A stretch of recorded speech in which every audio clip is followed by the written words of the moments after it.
तीर्थ मेरा पति है, समझी तुम? कृतिका, क्या कर रही हो?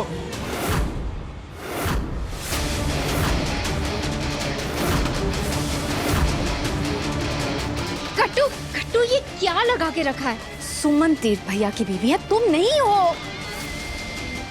वाह, मैं भी सोचूं इस घर में इतनी देर से कोई नया ड्रामा शुरू नहीं हुआ।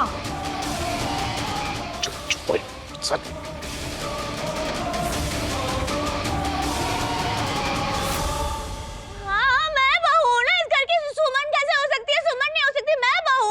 मैं रेवा की माचू, मैं माचू। I'm sorry तीर्थ भैया, सॉरी सुमन। मैं देख बहू रहे हो ना। ना आप कट्टू का क्या हाल हो गया है। उसकी दिमागी हालत का ख्याल रख के मैं यहाँ चुपचाप खड़ी हूँ, वरना चुप कर लड़के, तीर्थ से शादी नहीं हुई है ना, इसलिए उसका ये हाल है, समझे?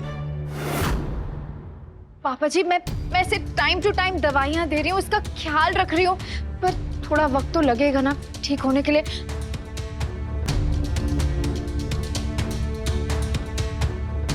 I'm sorry तीर्थ भैया, प्लीज आप सबसे मैं कट्टू की तरफ से माफी मांगती हूँ। I'm really sorry। It's okay, भाभी। I understand। कट्टू प्लीज तू ऊपर चल। नहीं दीदी, मैं इस घर की बहू हूँ ना, ये मेरी जगह कैसे ले सकती है? इसको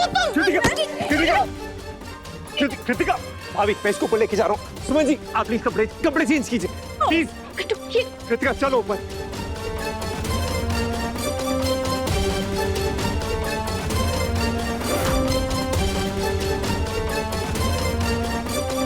दोनों बहनें एक दूसरे को इशारा क्या कर रही है? कुछ तो ठीक नहीं है इस सब में। हाँ हाँ, कैसे ठीक लगेगा? बनौती कहेगी, तू जहाँ भी रहती है वहाँ कुछ ठीक होता है? चल, नाटक बहुत हो गया, कपड़े बदल, लोग हंसेंगे मुझ पे। चल चल।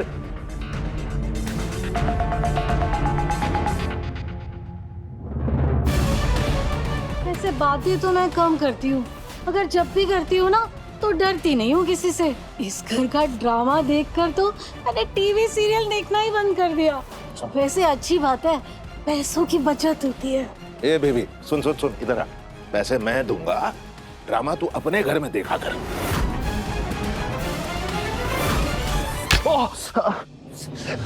माँ, भाई क्या करिए? वही जो मुझे बचपन में करना चाहिए था, जो मैंने नहीं किया। माँ मैं क्यों मारूंगा? मार डाला ना तू ऋषि को। नहीं। इसीलिए तू हॉस्पिटल गया था ना, वार्ड बॉय के कपड़े पहनकर। हाँ? ये देखना था कि वो जिंदा है या मर गया। हाँ? क्या कर दिया? किसी के घर का चिराग बुझा दिया। एक छोटी सी बात को इतना बड़ा दिया तूने। मैं तुझे छोड़ूंगी नहीं। छोड़ूंगी नहीं। मैंने कुछ नहीं किया माँ, तुझे गलतफहमी हुई है। मैंने ऋषि को नहीं मारा है सच में। देख गुलशन, तू झूठ मत बोल मुझसे। वो अच्छा भला ठीक हो रहा था और तेरे जाने के बाद ही वो मर गया। नहीं मैंने कुछ नहीं किया माँ, अपने गुड्डू पे यकीन कर, मैंने कुछ नहीं किया है सच में। मैं तो बस अपनी सुम्मी को देखने गया था माँ वहाँ पे। पता है जब मैं गया ना, वहाँ पे उसकी वो सोनी बुआ मालिनी वो खड़ी थी और उसने मुझे अस्पताल में घुसने नहीं दिया, इसीलिए तो मैं वार्ड बॉय के कपड़े पहनकर घुसा अस्पताल में। बस माँ अपनी सुम्मी को देखने गया था मैं। खुद देखना, वो नेता मेरी आंखों के सामने मेरी सुम्मी को ले गया मुझसे दूर और मैं अकेला रह गया। देख गुलशन, बेवकूफ नहीं हूँ मैं। अरे मामा सच में मैं झूठ नहीं बोल रहा हूँ कसम से। अगर मुझे पता चला ना कि इन सब में तेरा हाथ है तो मैं तेरे दोनों हाथ को काट के दरवाजे के बाहर लटका दूंगी। और अगर मुझे ये पता चला कि इन सब में तेरी वो मैडम देविका का हाथ है तो उसे मैं जेल भिजवा के छोड़ूंगी। उस हेमा पे क्या गुजर रही होगी, उसका जवान बेटा चला गया। मैं भी एक माँ हूँ। अगर मुझे कुछ भी पता चला ना गुल्लू कि इसमें तुम दोनों का हाथ है तो कसम से मैं किसी को छोड़ूंगी नहीं।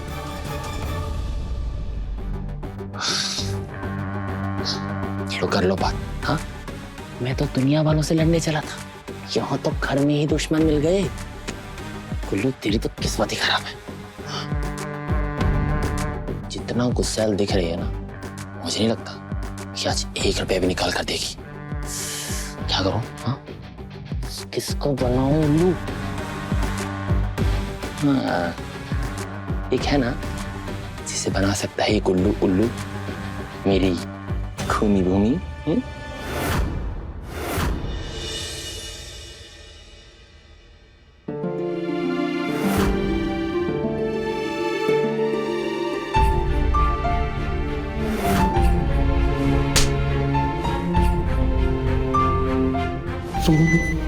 नेताजी शादी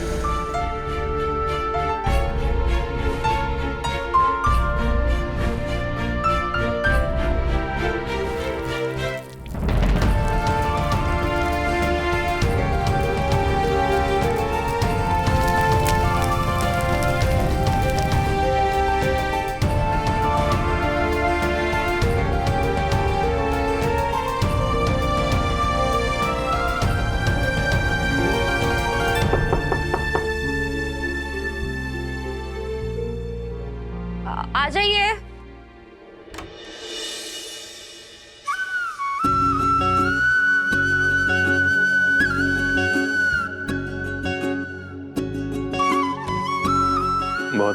बहुत जोर से लगी क्या सुमन जी?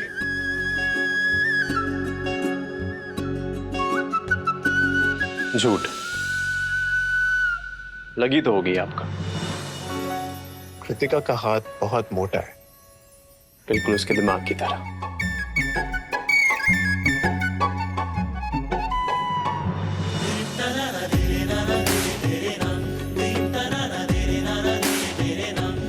वैसे एक बात कहूं सुमन जी,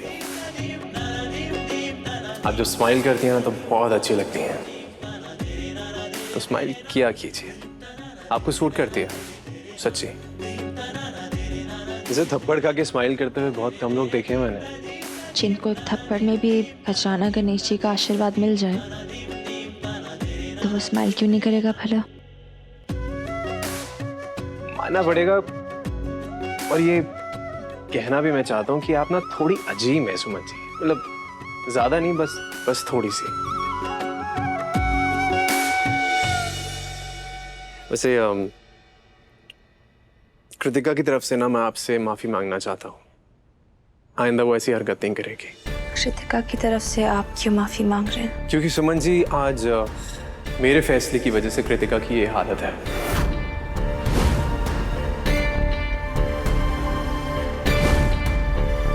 और हर इंसान को चाहे गलत हो या सही अपने किए की जिम्मेदारी लेनी तो चाहिए, है ना? इसीलिए सुमन जी मैं उसे इस घर से जाने के लिए भी नहीं कह सकता। ऊपर से गजेंद्र अंकल ने ना देविका भाभी और कृतिका से रिश्ता तोड़ भी दिया है। कोई बाप अपनी बेटियों के साथ ऐसा कैसे कर सकता है? आपको मुझे सफाई देने की कोई जरूरत नहीं नेताजी। आप जो भी कर रहे हैं ठीक ही होगा। वैसे सुमन जी आपने सब कुछ मुंह फेर के ही बोल दिया। कहीं ऐसा तो नहीं कि आप मेरा दिल रखने के लिए झूठ बोल रही हो? मुझे आप पे पूरा विश्वास है। और आपके विश्वास पे मुझे पूरा भरोसा है सुमन जी।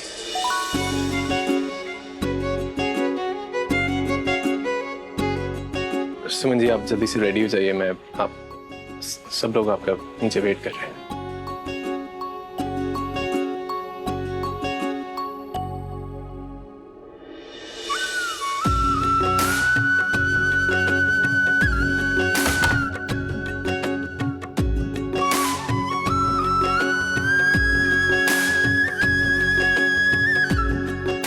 बहुत अच्छे नेताजी,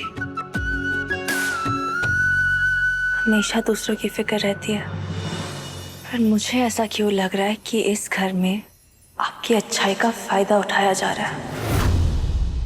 तुझे मेरा काम करना ही होगा, तेरे पास कोई चॉइस नहीं है, वरना याद है ना? सबसे पहला काम, हाँ, अपने घर की किराए की जितनी भी रिसिप्ट है ना, मुझे लाके दे दे। नहीं नहीं खूनी भूमि पे जो कुछ भी बोलूं, जो कुछ भी करने को कहूं ना, उसका जवाब सिर्फ और सिर्फ हाँ होना चाहिए। क्योंकि ना का मतलब पता क्या होगा? ना का मतलब होगा खूनी भूमि की वीडियो वायरल। क्यों कर रहे हो मेरे साथ ऐसा? क्यों ब्लैकमेल कर रहे हो? क्योंकि मुझे तेरी बहन की मुंह दिखाई भी चाहिए। मुझे सुम्मी ने ना हाथ तो बहुत तगड़ा मारा है। हाँ, उस नमकीन किंग के बेटे से शादी करके। अब देख, पिछली बार जब वो नमकीन किंग का बेटा घर पर आया था तब उसने 2.5 लाख रुपए मेरे मुंह पे मार दिए थे। ये रहा तेरा कर्जा, अगर इसे और जरूरत पड़े ना तो अपना मुंह खोलना, ये पैसे ना सीधे तेरे मुंह पे मारूंगा। और अब देख मेरा मुंह कितना सूना हो गया है। हाँ, इसके ऊपर फिर से पैसे मारने का टाइम आ चुका है। ऐसा नहीं हो सकता। तीर्थ भैया तुम्हें पैसे क्यों देंगे गुलशन? क्योंकि तू उसे बोलेगी पैसे देने के लिए। वरना सोच ले, वीडियो मेरे पास है, कहाँ रखी थी, मैं ढूंढता हूँ वीडियो जाकर, है ना? प्लीज ऐसा तब मत। तक तो रिसिप्ट तैयार रखना। हाँ, वरना सोच ले, खूनी भूमि भूमि खूनी खूनी भूमि भूमि खूनी भूमि। सॉरी गणेश, मेरी एक गलती की वजह से मैंने अपने पूरे परिवार को फंसा दिया। पता नहीं अब मैं बचाने के लिए इस गुलशन की कौन कौन सी बात माननी पड़ेगी। आई एम सॉरी देवरानी जी, ज्यादा जोर की तो नहीं लगी ना? ये कट्टू भी ना, जैसे ही तुम्हारे हाथ पर तीर्थ भैया का नाम लिखने जा रहे थे उसने तुम्हें थप्पड़ मार दिया। सीरियसली, मैं तुम्हें बता भी नहीं सकती कि मुझे तुम्हारे लिए कितना बुरा लग रहा है। करवा चौथ पर हाथों की मेहंदी में पति का नाम होना बहुत शगुन होता है, लेकिन तुम्हारे नसीब में वो होगा ही नहीं।